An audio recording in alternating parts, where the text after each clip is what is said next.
If I were to give an important message to survivors, I would tell them to try to connect with other survivors if you can.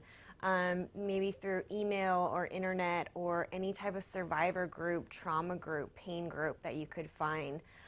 Because no one truly understands what you're going through, and you really do feel alone. As much as your family and friends try to understand, they just can't even fathom. And I mean, I had days where I just felt like I was crazy, or my thoughts and feelings were just not normal. And to have that connection with another survivor, to share your experiences, to share your resources of what worked for them or what didn't work for them, and to really just know that you're not alone in this process, I think would be really beneficial for other survivors. I think the important message for individuals that survive it is they're going to go through a lot. Just because you survive doesn't mean you're well.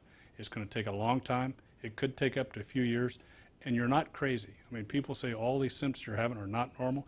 Well, they are normal, so it's just, it'll be tough, and you need to just go through it. The most important thing is to get as much information as possible.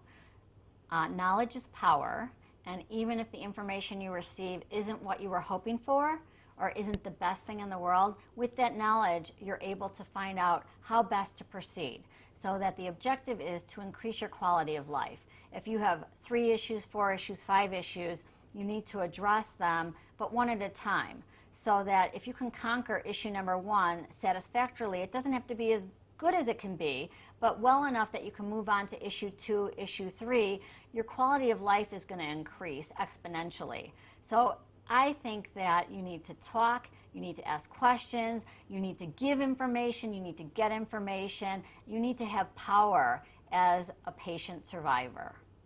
I think one of the important messages to survivors of critical illness is do not give up. Please don't give up.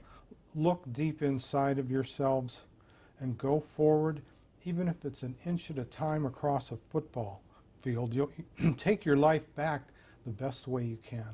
My main theme would be to improve post-discharge follow-up, because I went through so many different aspects of post-intensive care syndrome, with post-traumatic stress disorder, anxiety, depression, withdrawal, muscle wasting, fatigue syndrome, lack of mobility, alienation, immunosuppression. And I guess the question I'm really asking is we need intensive care after intensive care.